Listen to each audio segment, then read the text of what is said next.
Plain म्हणजे काय बघा. Today we are going to discuss about the next concept that is a plane. Plane means this is our mathematical concept. Flat surface is called a plane. सपाट पृष्ठभागाला plane असं म्हणतात. How many examples you know there is a flat surface. किती उदाहरणं आहेत की तुम्हाला माहिती आहेत की ज्यांचा पृष्ठभाग सपाट आहे. Ground very good. Blackboard, white board, book. These are the very good examples of a plane. हे आपल्या प्रतलाची खूप चांगली उदाहरणं आहेत. आता पुढली कन्सेप्ट आहे आपण म्हणणार आहे ती parallel lines.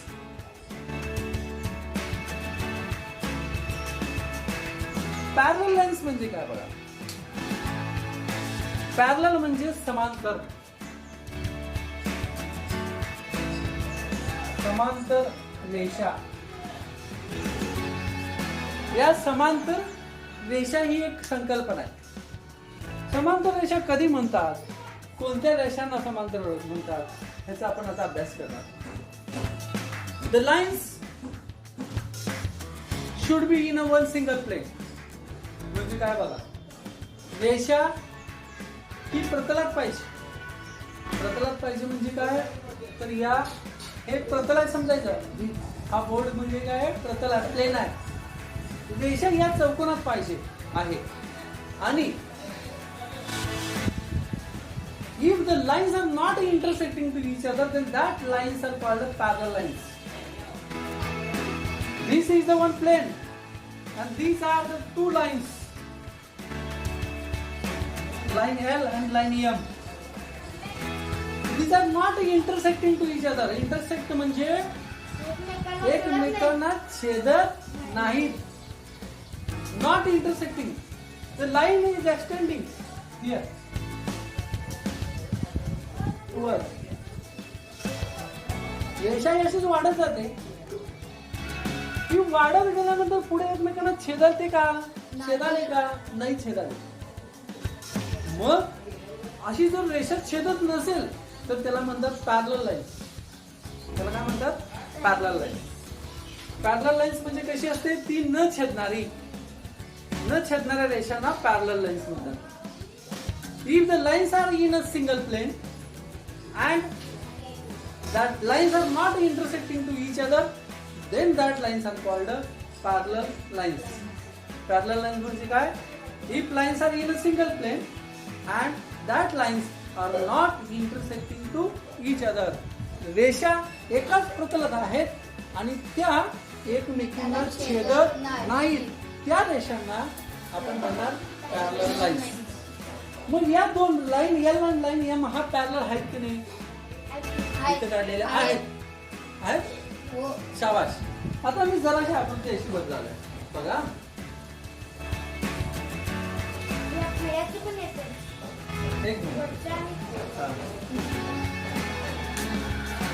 In this figure line L is here and line M is here. Yes, these lines are parallel. ह्या दोन रेषा समांतर आहेत का, नाही. का नाही, even though they are not intersecting to each other here, but towards पुढं त्या एकमेकींना कशा आहेत, छेदणार आहेत. त्यामुळं these lines are not a parallel. आता मी अनेक आकृती काढली समजा.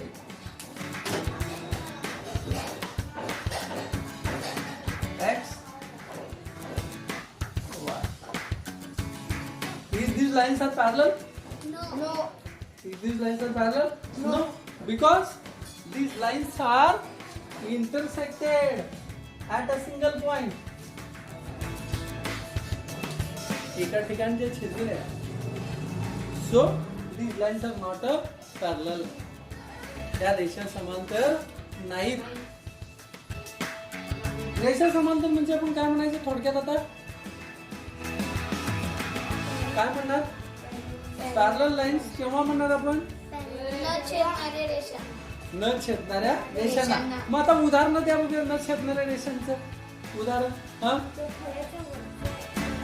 शाबाश, या फळ्यांचा वरचा कडा आणि खालची कडा ह्या दोन्हीही पॅरलल आहेत, पण ते एकमेकींना छेदूच शकत नाहीत. आणि अजून तुमची वही बघितलं, तुमची वही बघितल्या, त्या वहीमध्ये रेषा आहेत का, रेषा, त्या रेषा एकमेकींना छेदलेत का, कुठं छेदलेत नाही, त्या रेषा सरळ गेलेत ना, समान अंतर आहे त्या दोन रेषांच्या मध्ये. त्या रेषा कशा आहेत, त्या वही मधल्या रेषा ह्या काय आहेत, पॅरलल लाईन्सची उदाहरण आहेत. हा, या खिडकीच्या बार्स या पण जर वाढत गेल्या तशा वर, तर त्या जो भिंत बघितली आपण, घराची भिंत बघितली, भिंतीचे दोन कडेचे जे आहेत कडा भिंतीच्या, त्या अशा वाढत गेल्यावर छेदतील नाही ना, मग त्यांना काय म्हणायचं, पॅरलल लाईन्स. समजलं? इथं पण काढतं. आता पुढली कन्सेप्ट आहे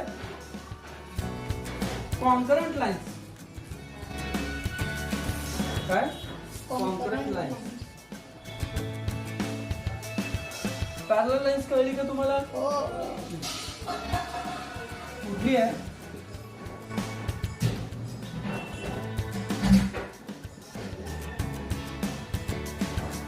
कॉन्करंट लाईन्स म्हणजे काय बघा. ह्याच्या अगोदर एक तुम्हाला साधा प्रश्न विचारतो आणि मग नंतर ती संकल्पना सांगतो. मी समजा इथं एक पॉइंट घेतला, I have taken one point, single point P. Then how many lines can go through this point? यातनं किती रेषा जाऊ शकतात? इनन्युमरेबल, असंख्य. Very good. कसं आहे बघा, ही एक लाईन गेली, ही दुसरी, तिसरी, चौथी, पाचवी, सहावी.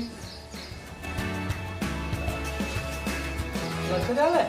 म्हणजे एका बिंदूतून आपण किती रेषा काढू शकतो? असंख्य रेषा काढू शकतो.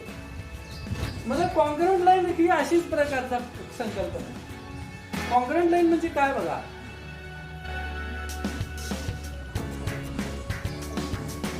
कॉन्करंट लाईन म्हणजे काय बघा,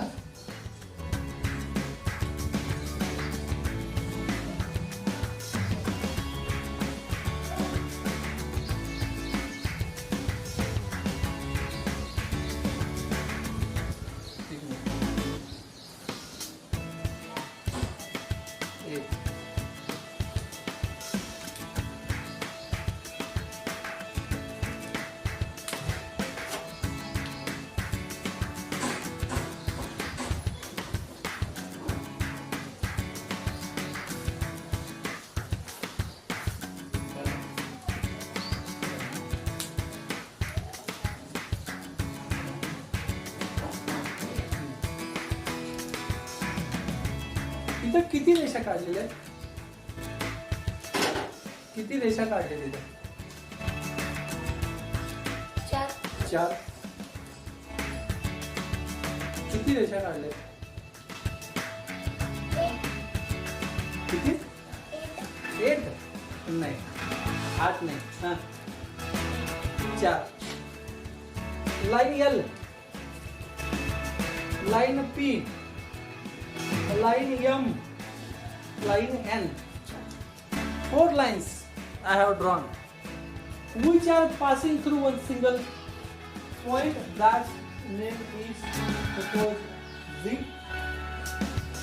या 4 रेषा पॉइंट G मधून चालल्यात, एका सिंगल पॉइंट मधून, एका बिंदूतून हे चाललेले आहेत रेषा. ह्या रेषा किती आहेत तुम्ही म्हटला? 4 आहे.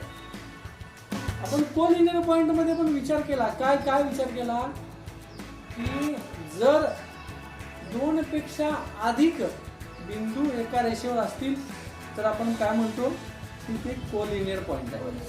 इथं पण असंच आहे, 2 पेक्षा अधिक रेषा, if more than 2 lines are intersecting to each other in a single point, then that lines are called concurrent line.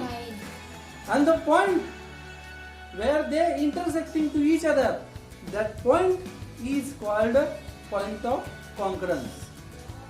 If more than two lines intersecting to each other in a single point, then that lines are called concurrent line. And the point where they are intersecting, that point is called point of concurrence. म्हणजे दोन पेक्षा अधिक रेषा जर एका बिंदूत छेदत असतील, दोन पेक्षा अधिक रेषा जर एका बिंदूत छेदत असतील तर त्या रेषांना कॉन्करंट लाईन्स असे म्हणतात. दोन पेक्षा अधिक रेषा एका बिंदूत छेदत असतील तर त्या रेषांना कॉन्करंट लाईन्स असे म्हणतात. आणि ते जिथं छेदतात त्याला पॉइंट ऑफ कॉन्करन्स असं म्हणतात. कॉन्करंट लाईन्स म्हणजे मराठीत त्याला म्हणतात संपात रेषा, एक संपात रेषा.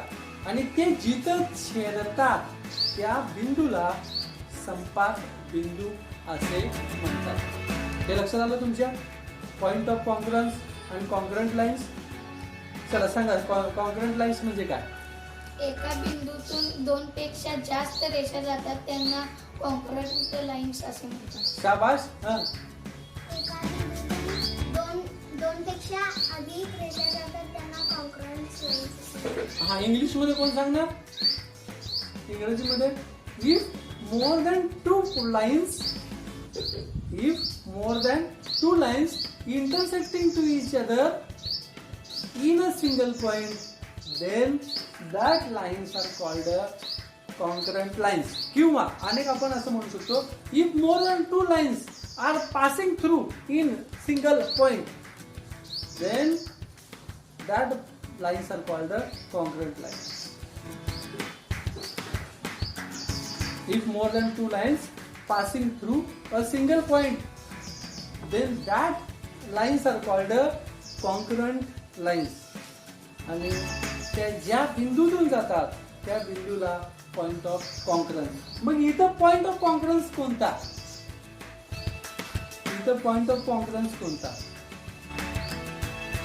पॉइंट ऑफ कॉन्करन्स म्हणजे रेषा असते का बिंदू असतो? बिंदू. नाव काय? असं नाही म्हणलं. Very good. Point G is a point of concurrence. कळलं? समजलंय? लक्षात आलंय? आता पुढं तुम्हाला मी सहज विचारतोय, एक आकृती काढतो आणि मग तुम्हाला विचारतो की या गोष्टी.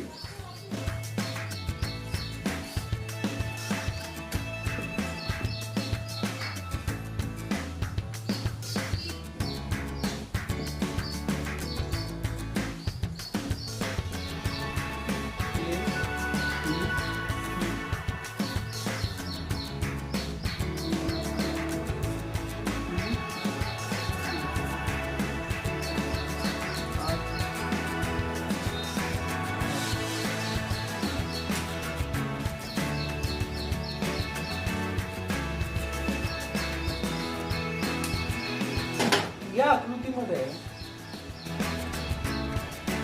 कॉन्करंट लाईन्स कोणत्या? या आकृतीमध्ये कॉन्करंट लाईन्स कोणत्या? नाव सांगायचं. Line A, line A, line B, line B, line C. Very good. Line A, line B, line C. These three lines are concurrent lines. And what is the point of concurrence? What is the point of concurrence of line A, B, C? Point M. Point M is a point of concurrence.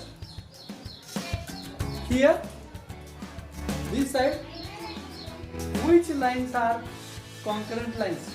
Which lines are concurrent lines? Line P, Line P. line Q, And line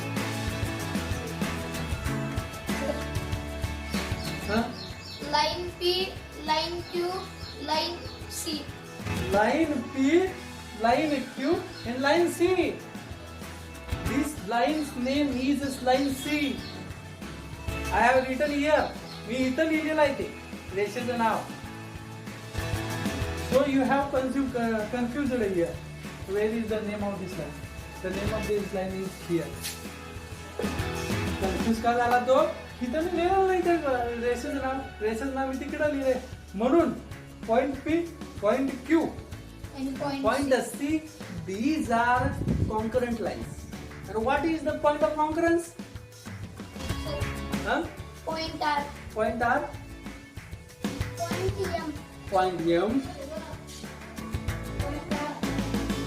point R and point M. These two points are a point of concurrence. Point of concurrence. आता आपण पुढे बघणार आहोत.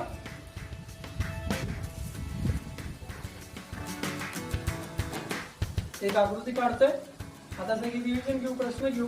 इथं पण काही शंका नसतील तुम्हाला. नाही. हा.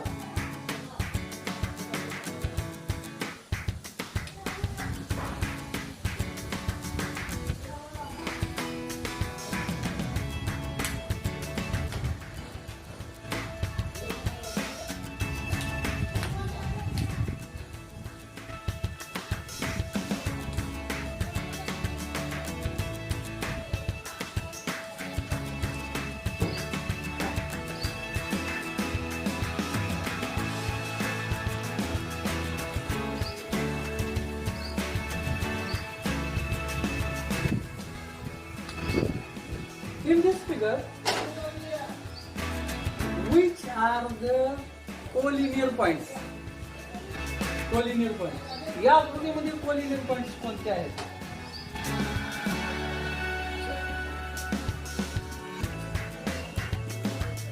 कोण सांगणार रे?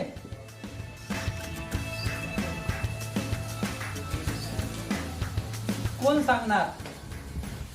collineर points कोणते आहेत?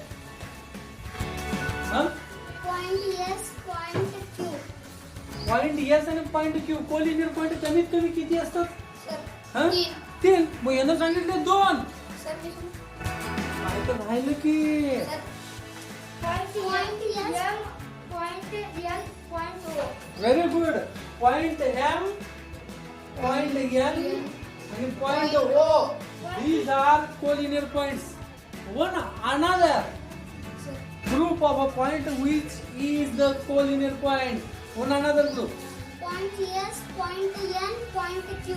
Very good. Point S, point N, and point Q. These are collinear points. points. Is there one more group of points which is the collinear points? इथं आणि आहे का collinear points? Huh? Point P, point N, M. Point P, point N, point R. नाही. हा collinear आहे? नाही. ही एकच रेषा आहे अशी. रेषा अशी असते का हो? हा म्हणते हा P, N आणि हे R हे collinear आहे म्हणते. ही रेषा अशी असते. रेषा अशी नाही. रेषा सरळ असते. असते. असं काय? ते collinear नाही आहे. मग आता इथं आपल्याला मिळणार आहे का आणि कुठला ग्रुप नाही. मिळणार आहे? नाही. नाही. आता हे मिळाले. आता नॉन कोलिनियर पॉइंट कोण सांगणार?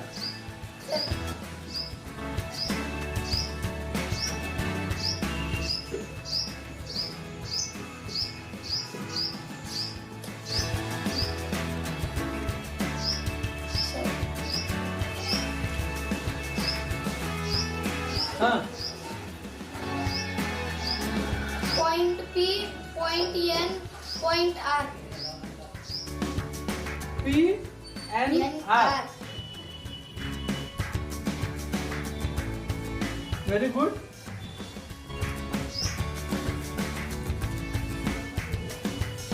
आणि Point Q, point N, point M. very good.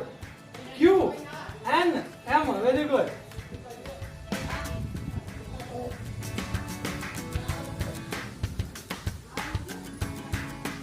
अजून एक group Point Q, point N, point Q. N Q N हा क्यू एन ओ हा पॉइंट एन नाही point N point O point S. Very good very good. आता तुम्हाला इथं पण कळलंय ओ collinear point कळले ओ नॉन कोलिनियर पॉईंट कळले. ओ. आता मला यातले सांगा रेची नाव rays the name of the rays. Sir पहिलं सर रे म्हणजे काय आहे किरण. किरणाच्या दोन्ही बाजूला ऍरो असतात का हो नाही असतात का किती बाजूला असतात ऍरो एक एक बाजूला बरोबर. हा रे एम रे एम एम रे N. रे एन. नाव रेच दोन अक्षराने आपण लिहायचं असतं. किती अक्षरांनी लिहायचं दोन. दोन अक्षरांनी लिहायचं. तिथं तुम्ही सांगता एक अक्षर सर हा रे M, O. रे एन ओ शाबाश. रे एन ओ. दुसरं सर हा रे एम एम एन. एन पुढं रे N, P. रे एन पी. Very good. इथनं चालू आहे बघा एन पी. पुढं रे एन आर रे एन आर. आर. शाबाश. सर हा रे N, Q. रे एन क्यू. किती रे एन पासून चालू होणारे ते आपल्याला मिळतील. एन मधून निर्माण झालेले रेज किती आहेत सहा किती आहेत सहा six. 1 2 3 4 5 6. We can write the 6 name of the rays which origin is point N. ज्याची सुरुवात ज्या किरणाची सुरुवात N आहे असे आपण किती रेज लिहू शकतो तर 6 रेज लिहू शकतो. आता आपण उदाहरणासाठी किती घेतलेत 3. 3 आता आपण पुढे बघणार आहोत लाईन सेगमेंट रेषाखंडांची नावं. यात रेषाखंड आहे रेषेचा तुकडा. रेषाखंड म्हणजे रेषेवरचे दोन बिंदू त्या दोन बिंदूंच्या मधला अंतर म्हणजे आपण काय म्हणतो रेषाखंड. मग या रेषाखंड आपण जर लिहायचा ना रेषेवरचा तर आपण काय म्हणणार सेग. दोन अक्षर कुठले ना सर रेषेवरचा तुकडा घ्यायचा. Sir This is the one part of a line that is called line segment. Seg, PQ. नाही हो इथे नाही. इथं नाही ना. सर हा. सेग पीएन. Segment. ओके पुढं हा Seg, NP. यम. इथे यम पासून इथपर्यंत किती काय येणार सेग एम एन. दुसरं काय येईल मग सेग एम एन आणि Seg, सर हा seg N O. Very good seg N O. आणि आपल्याला दोन सांगता येतील Seg, NR. Seg N R. बर आणि सर हा seg S N. Seg S N. आणि चौथं Seg, RN. QN. QN. Thank you.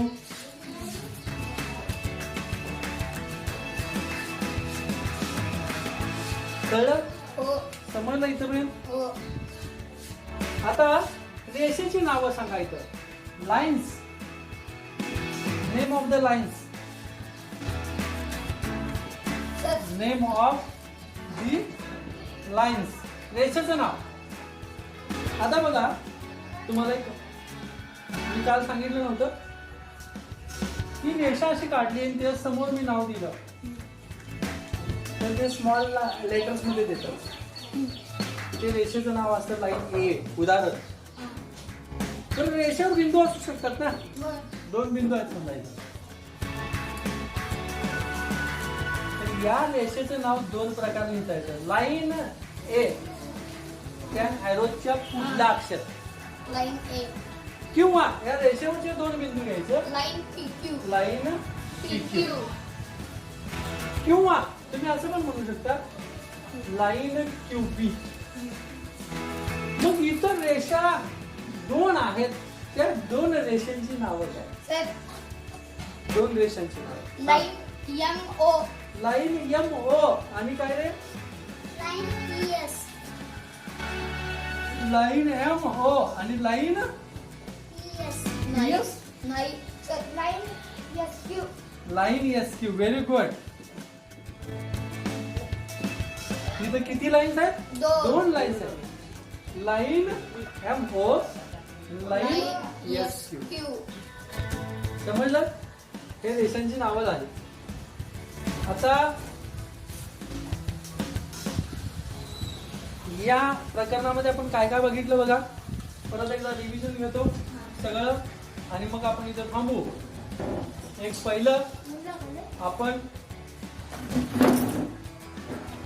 पहिलं आपण काय करतो, काय बघितले? पहिला मुद्दा आपण पहिला पॉइंट पॉइंट हे कसं असतं, एक डॉट असतो. ओके. दुसरं त्यानंतर आपण बघितलं सेगमेंट बघितलं. दुसरं काय बघितलं? पहिलं पॉइंट एका ठिपक्याने दाखवतात आणि त्याला एक इंग्रजी अक्षरानं नाव दिलं जातं. त्यानंतर आपण बघितलं लाईन सेगमेंट. लाईन सेगमेंटची आपण आकृती काढली होती, अशी असते सर्वसाधारणपणे. हे दोन बिंदू असतात, या दोन बिंदूंना जोडलो की आपल्याला काय मिळतो? Line segment. आणि हे जे पॉइंट्स असतात त्याला एंडिंग पॉइंट असे म्हणतात. हा, टर्मिनेटिंग पॉइंट, एंडिंग पॉइंट, अंत्यबिंदू आहेत त्याचे. Ending point of the segments point P and point Q हे त्याचे एंडिंग पॉइंट्स आहेत. तर त्याला आपण म्हणतो अंत्य बिंदू असं म्हणतो. आता त्याच्यानंतर आपण काय बघितलं बघा. त्यानंतर आपण रे बघितला. रेची आकृती अशी असते. रे म्हणजे काय? किरण. किरणाचं नाव लिहित असताना त्या ॲरो कडून इकडे यायचं का बिंदू कडून ॲरो कडे जायचं? बिंदू कडून ॲरो कड. म्हणजे या रेचं नाव काय येणार? Ray X X Y. Very good. त्याच्यानंतर आपण कोलिनियर पॉइंट्स कोलिनियर पॉइंट्स बघितलं. मग त्यानंतर नॉन कोलिनियर पॉइंट्स बघितले. मग त्याच्यानंतर प्लेन बघितलं. त्याच्यानंतर कॉन्करंट लाईन्स बघितले. त्याच्यानंतर आपण काय बघितलं? Point of concurrence. लक्षात आलं? हा सगळा भाग जो आपल्याला आपण शिकलेला आहात यामध्ये आपल्याला काही शंका आहे का आता? नाही. तर मग आपण आपल्या पुस्तकातील प्रॅक्टिस सेट फर्स्ट तुम्हाला आता घरचा अभ्यास काय आहे बघा, सोडवायचा आहे तो सॉल्व.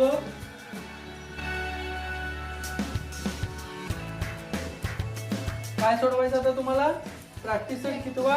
1.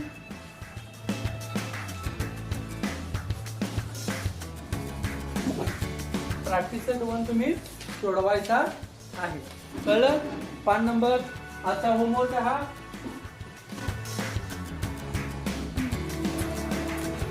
आणि तो कितीवर आहे बघा? Page number 4 5. 4 आणि 5 वर आहे. ओके.